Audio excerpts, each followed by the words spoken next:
Good morning, good afternoon, good evening, my friends, wherever you are in the world. It's always a pleasure to be speaking with you. Thank you for joining me on this very brief webinar where we are going to explore the topic of PMP exam certification.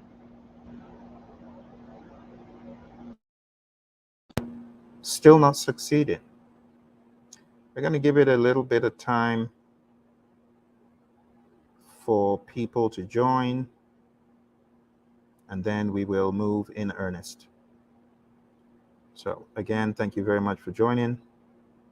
Let's go through a few quick introductions so that you understand my background and where I'm coming from in this dialogue.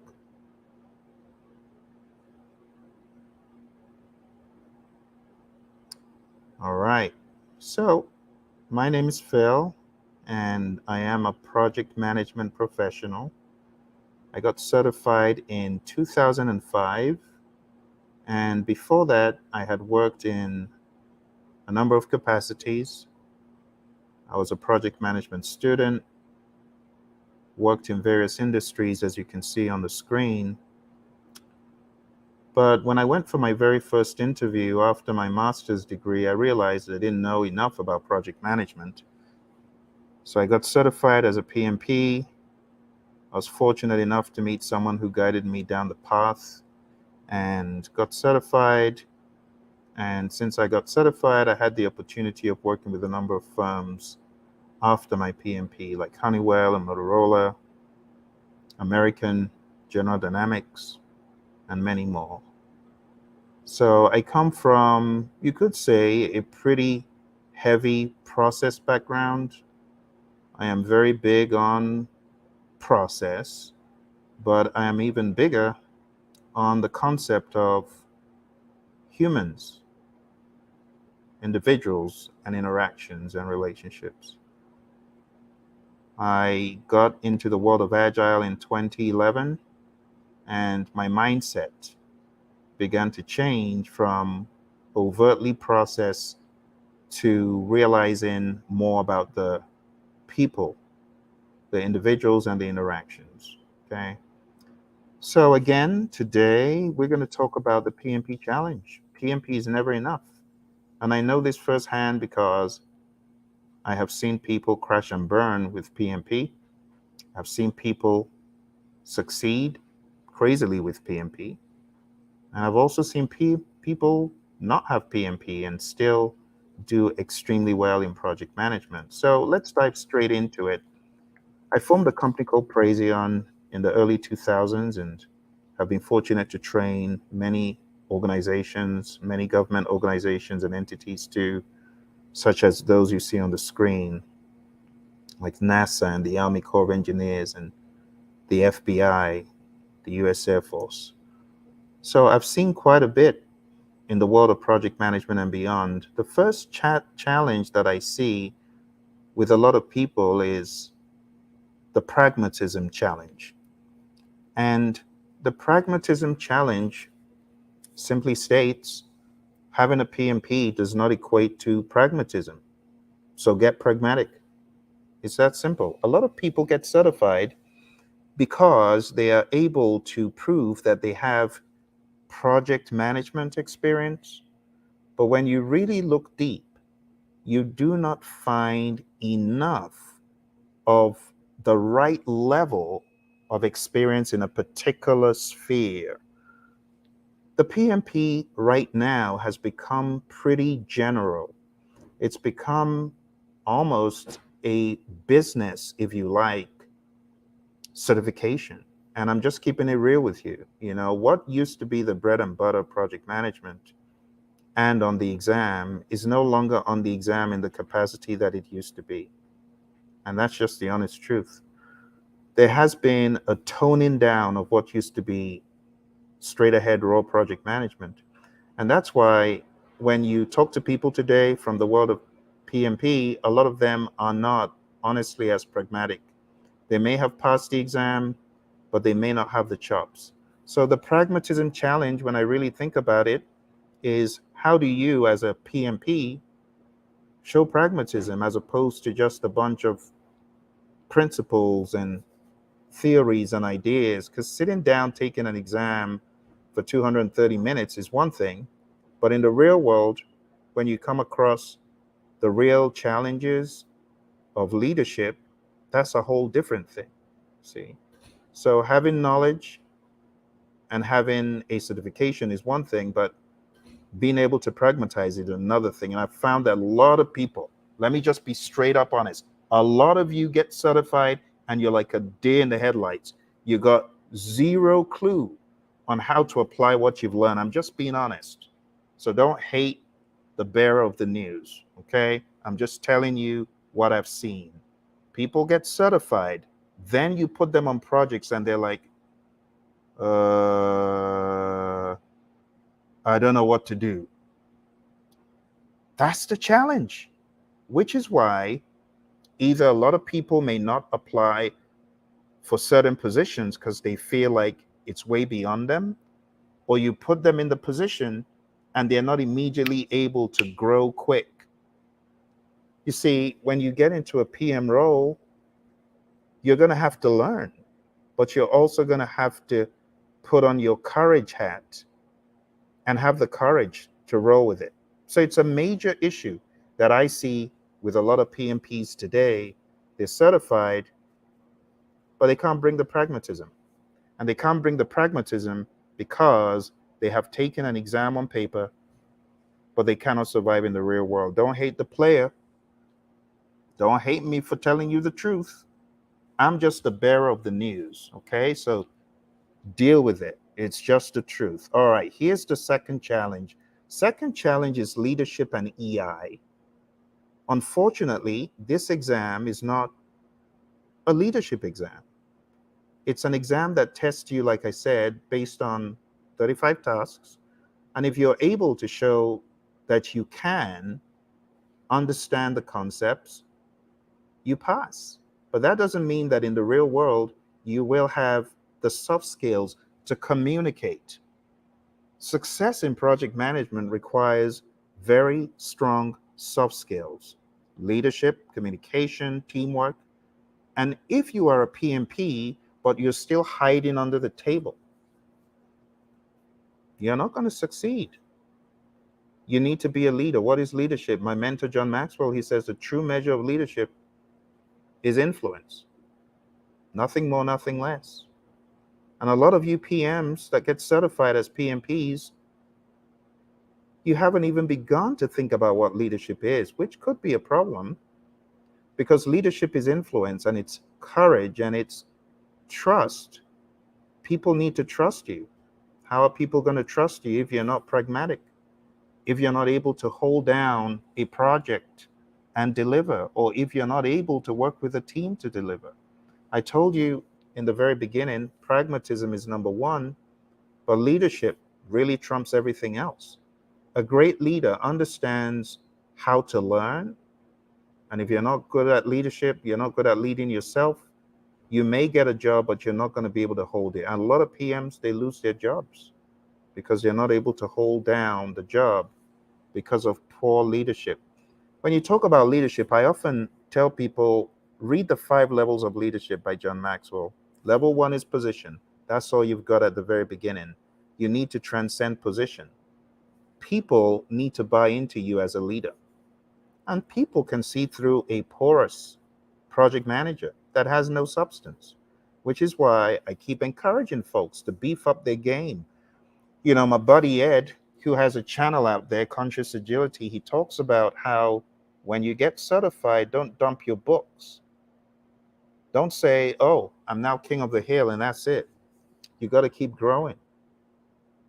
Don't hate the bearer of the news. I'm just being honest. Position is number one, but people need to buy into you at the permission level. Beyond the permission level, you have the production level. This is where people follow you because of the results that you have delivered for the firm. And the question is, have you delivered for the firm recently? When last? Did you do anything significant in your position. Number 4 is the people level. People follow you because of what you have done for them. Your time, your effort, energy, just helping mentor, coach, and train people in your firm goes a long way. But I see a lot of you PMPs. You get certified and then you're hiding under the table because you don't have the conviction of what you claim to have studied.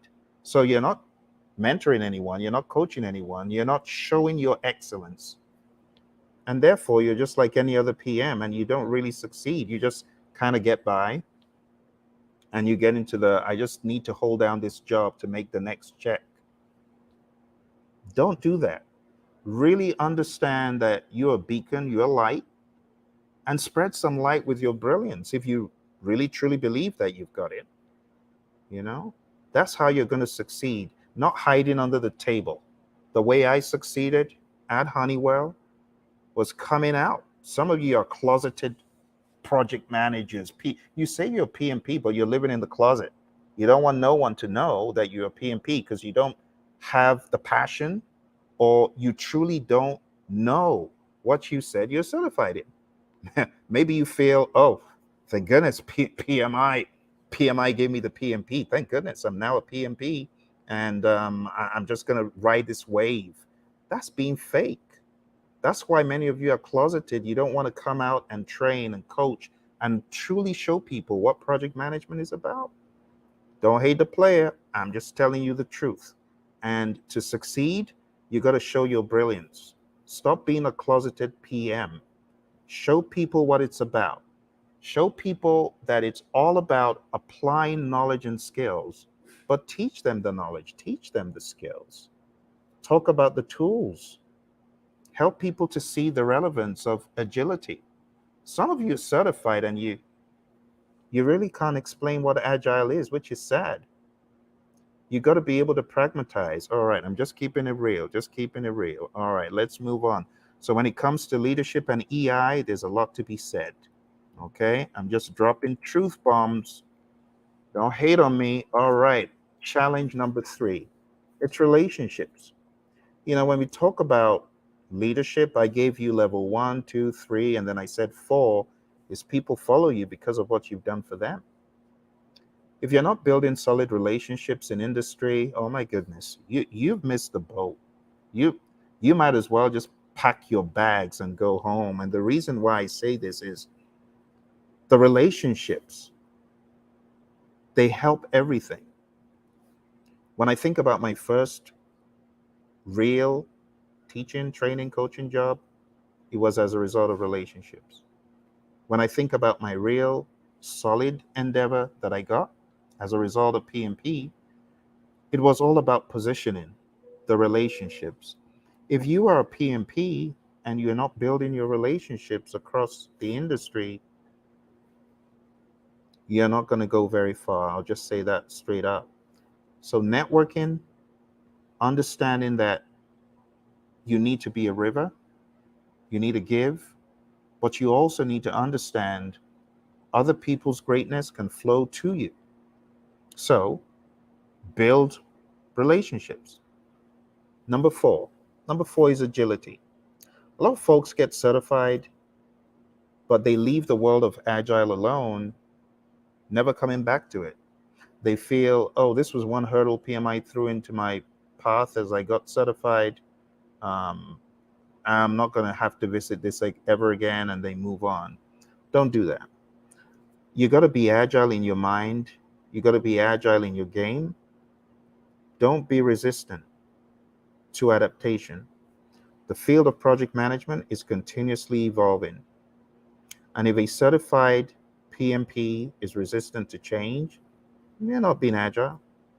You got to be agile, not just on paper, but also in how you embrace new ideas, new ideologies, new methods. Number 5, I find a lot of PMs who get certified nowadays not having a Kaizen mindset. What do I mean by a Kaizen mindset? I'm talking about continuous growth. All right. So some PMs may get certified and refuse to grow. And growth isn't measured by certifications. It's one thing to get a certification, But it's another thing to really let it pass through you. We have the PMI, ACP, and the SP, and the RMP. And the question is it really passing through you? Are you being a beacon? Like I said, closeted PMs, they don't want to come out. They don't want people to see their brilliance, or maybe they're shy. There ain't no room for shyness on the road to success, right? So continuous learning after obtaining your certification, you got to keep growing. Number 6, stress. I cannot talk about this enough. A lot of PMs, they struggle on the job. You know why? They say, Phil, I'm in over my head. I cannot cope with this job. You cannot cope with the job because you were not true to yourself in the beginning. Or you really didn't have a can-do attitude. Maybe you thought you did, but maybe you actually didn't. Because a can-do attitude jumps on the job and does everything to learn it, no holds barred, gets the training, the coaching, the mentoring, the help they need, and they don't relent until they have dominated that thing. Some folks, they get on a job and they just tap out. They're not able to manage the stress. Being a project manager is very, very demanding. And if you're in one of these extremely demanding, rigorous industries that's more predictive than anything else, and you're not able to manage the stress, you're going to fizzle out. And then you may end up not succeeding because you're going to go back into a cushy job. And then that cushy job may end up not being a progress job. It might end up being a dead end job. You're not going to be able to deal with the stress. In order to get higher as a project manager, you need to, I'll just be honest because I've been there, you got to be able to deal with the stress. Like a job that is just rainbows and sunshine in project management, I tell you that job isn't going to remain there forever because project management is a very demanding job. You're going to wear many hats and you're going to feel caught in the middle. You're going to feel that tension of being in the middle. As John Maxwell puts it in his 360-degree leader, you're going to feel the tension. The tension is real, my friends. And many people, they tap out. They tap out and they run away. They go home. They take the ball and they go home. Challenge number 7 is strategic alignment. Not aligning with your organization's goals. Some PMs are very frustrated after getting certified because they feel like the organization should have a PMO, and the PMO is different from how they thought it should be.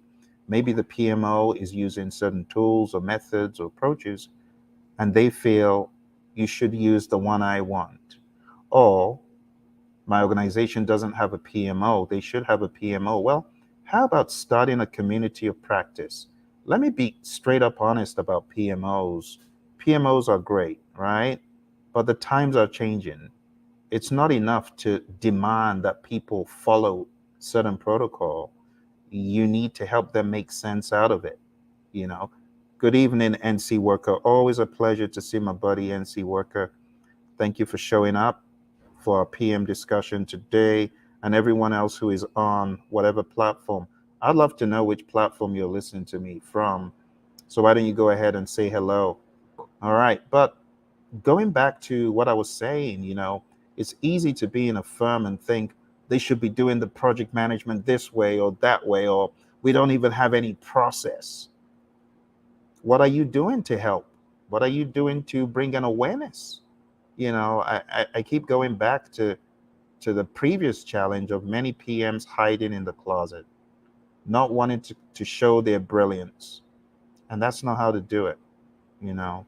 If you want change in an organization, how about leading the charge? How about seeing yourself as a change agent? See yourself as a beacon. Be bold. Stop feeling insecure. I just got certified last week. I don't know my left from my right. Don't be ridiculous. PMI gave you the certificate because you showed yourself as a worthy person. If you don't believe you're a worthy person, that's not PMI's problem. You are the problem. A lot of people have issues, trust issues. A lot of you You get certified after sweating for hours, and you have the gall to say, I don't feel confident. I'm scared. Seriously?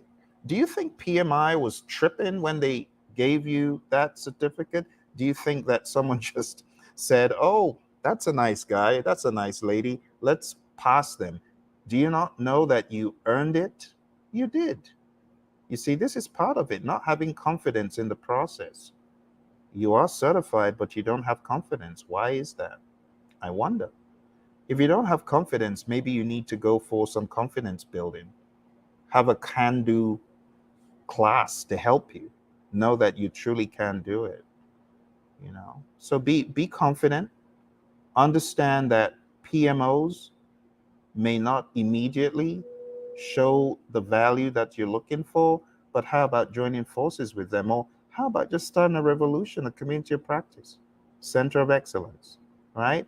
So you need to ensure that your projects align with the goals of the organization.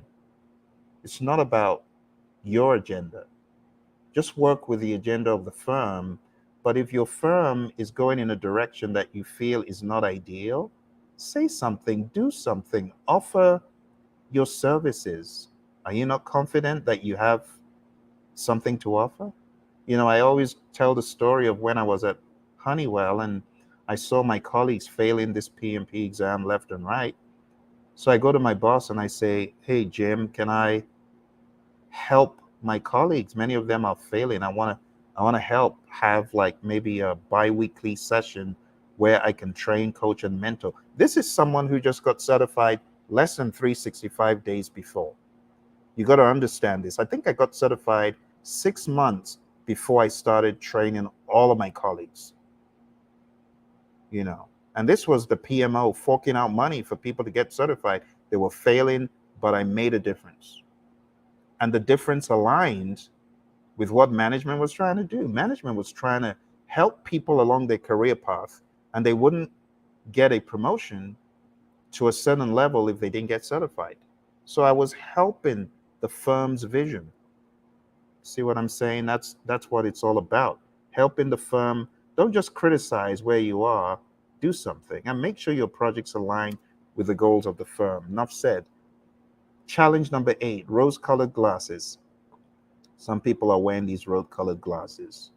They think the moment I get certified, the heavens will open and the light will shine down on me and people will see I'm the favored one. And I'll get all the jobs on LinkedIn. I'll get all the jobs on Dice and all the job. Come on now. Do you know what the competition is? You have 1.3 million PMPs as a choice. What makes you different? Tell me, how are you different from the other PMP down the road? We don't want this to look like it's a dime a dozen. You have to have a distinguishing factor, a unique selling proposition. Some of you don't. Some of you are just like any other PMP down the road. You have no specialism, and I'm going to talk about that in a minute. Some of you are not specialized. Sad to say. You don't have anything unique about you as a project manager. Your soft skills game is lame, it's weak. Schedules, Microsoft Project, forget it. What can you do with MS Project? Zero.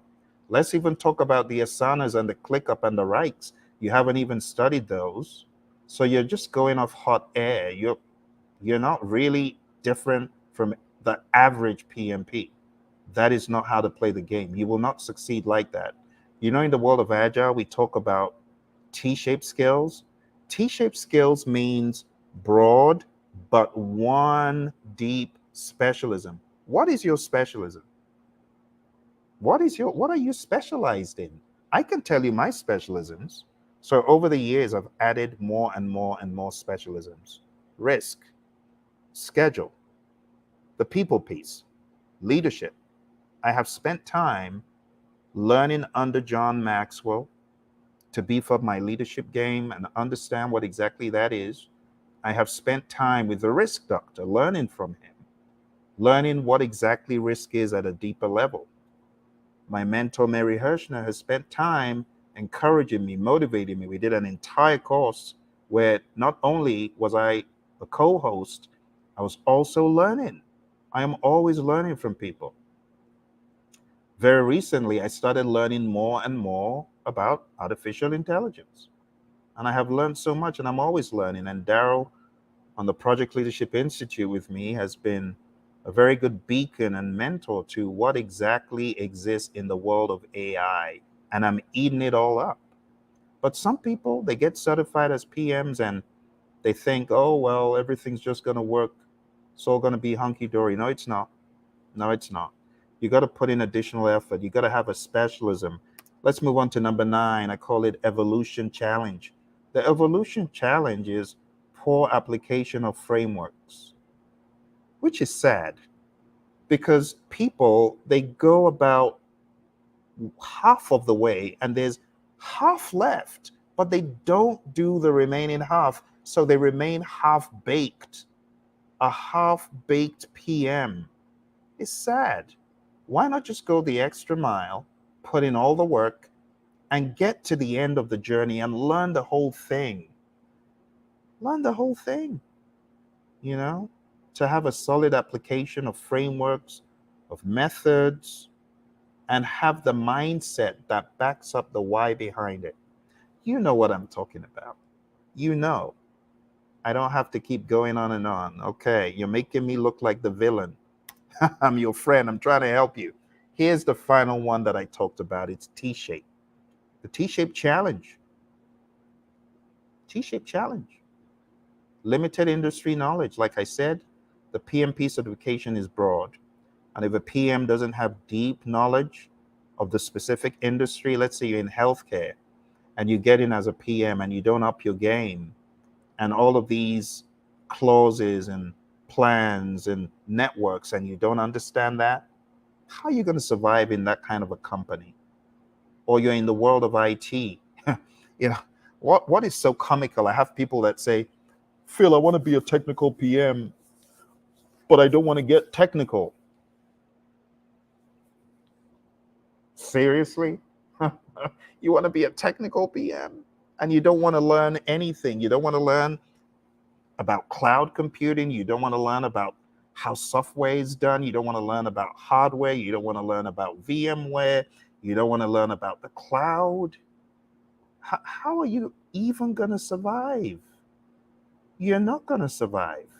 I want to encourage you, get technical. Hey, get technical, PMs. Some of you, I don't even know what you're thinking. It's part of the rose-colored glasses, part of the half-baked, and part of the fickle. Go get technical. Stop being lazy. Get technical. Find a technical mentor. There's a website. I'm going to help someone. You're going to thank me later. Look for a mentor that can coach you, train you, help you on a website called Wyzant, WYZANT.com. I'm a trainer and coach there, and I've coached so many people, coach people in their positions to actually get higher in the company, go for higher level positions. I've coached people who said, my boss said I should become a scrum master. I've got zero idea what that is. Help me. But not just that. There are other people there who can help coach you in cloud computing, right?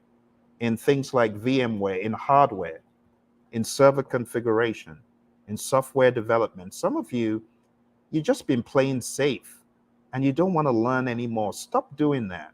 Stop it. Go learn. Stop being fickle. Oh, I don't have the aptitude for this. You're a liar. You've got the aptitude. Stop giving me that lame excuse. If you could pass this ridiculous test that's so ambiguous, there's nothing you can't do if you put your mind to it. So I challenge you. Stop being weak. Many of you PMs, you're weak, man. You're weak. You're always complaining. I can't do it. I don't understand the technical. Did you try? All right, I'm going to get off my soapbox before I get any madder than I am. But thank you very much for joining me. I hope my ramblings and my rantings will make sense to someone and get them off their place of comfort and get you to do something that will get you to success. John Maxwell put it very nicely. Success To be a real success, you got to think about the KGS. Success is number one, knowing your purpose in life. Number two, growing to your maximum potential. Are you growing to your maximum potential? Some of you ain't. Some of you are, and I applaud you, those of you who are. And the third one is sowing seeds that benefit others, right? Knowing your purpose in life, that's the K. Growing to your maximum potential.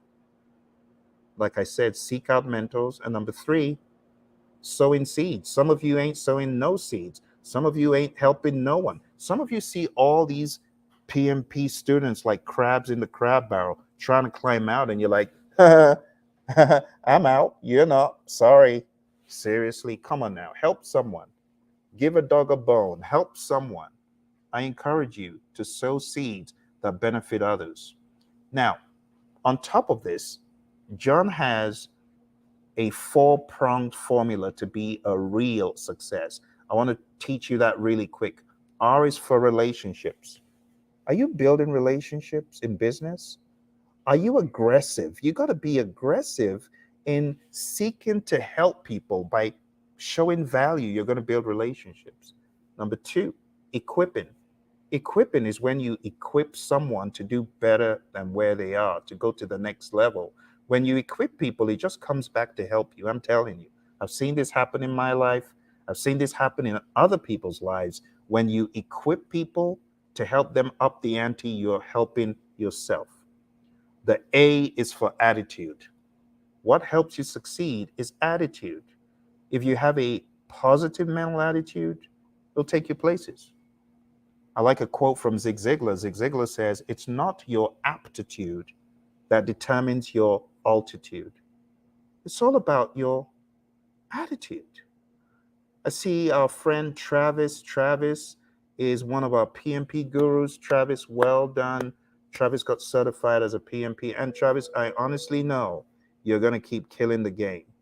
You're one of those who I know, I can wager you're going to keep killing the game. And good to see you, Travis. Thank you very much. So Zig Ziglar, he said, it's your attitude that determines your altitude, not your aptitude. Your attitude, positive mental attitude. Have a can-do attitude. Believe you can do it. Hey, I'm going to speak to someone who's been at the sideline. You've been on the sidelines. I want to take the exam, but I'm scared. I haven't done enough. So what do? You plonk yourself down in your little seat, sitting on your hind end, refusing to schedule a date. Why are you like that? Why you do that? You've studied, worked, and you're like, I'm scared. And you're there for another how many months? Come on now. Get off your hind end, go schedule the exam, take the exam. It's an attitude thing. It's now, some of you remind me of myself back in '05. I remember I was the person on the sidelines. I want to take the exam, but I don't feel I've done enough. I got to do more. So what do? I begin canceling my exam dates because back in the day, there was no penalty. So I'll wait till the exam comes close, then I'll cancel it because I was trying to chicken out of it until I said, Phil, I'm fed up of you. You're going into that exam 25th of June, '05. And that's when I got certified because I held myself accountable. I said, I ain't taking no more excuses. You're going to do it. So I did it. And here I am, 18 years later. 18 years later. I know that if you don't take action to schedule it, it won't happen. If you don't have a positive mental attitude, you're not going to do much. Okay? Last but not least is leadership. John Maxwell, he says, everything rises and falls on leadership, and he's very correct. He also says the true measure of leadership is influence. Nothing more, nothing less. We need not only to be able to influence ourselves to take action, such as what I described, but we also need to be able to influence others. I like a quote from Steve Jobs that really summarizes leadership in such a profound way. Steve Jobs says, management is making people do what you want them to do, what you think they should do. He says, but leadership is inspiring people to do the things they never thought they could. Wow. He just redefined the leadership game. He said leadership is inspiring people to do the things they never thought they could. Wow. I encourage you, my friends, to inspire others to do things that they never thought they could, to blow their own minds. So, leadership is many things, but let's begin to influence, let's begin to kill the game. Remember the KGS, know your purpose in life. Spend time really thinking, why am I here? Some of you, I have to be honest, you're maybe not project management. Maybe you're something else, right? Maybe you're a hybrid, even though we all are inherent project managers because we all manage projects. But maybe that isn't the only thing you're called to do. Maybe you're called to do something else, and that's okay, right? Maybe you're called to lead an entire organization, and that's okay. But really ask yourself, what's my purpose in life? Then keep growing to your maximum potential. Daily, listen to something inspiring. If possible, morning and night, right? Grow yourself. Listen to positive messages. Look for my mentor, John Maxwell. He's got a minute with Maxwell daily, right? Minute with Maxwell. Watch all the minute with Maxwell's and sign up to be part of that program. Just Google it, you'll find it, right? And then sow seeds that benefit others. And to be a real success, relationships, equipping, attitude, and leadership. Thank you very much, my friends. I'm signing off for the night or for the afternoon, depending on where you are. Thank you all very much. You take care, and I wish you all the very best. Be a success. Don't be part of those who don't succeed. Be the top 2% that PMI talks about in the PMBOK 6, right? The top 2%, those that have superior relational skills, interpersonal skills, leadership skills, as voted by their bosses and peers. It's not those that have all the technical know-how. While that is good, you got to remember it's all about the relational piece. Okay? And that's why in John's How to Be a Real Success, relationships, in the survey by the Stanford Research Institute, it was shown that success is 87.5% contingent on relationships. Okay? That's all I'll say for the night. Thank you. All the very best.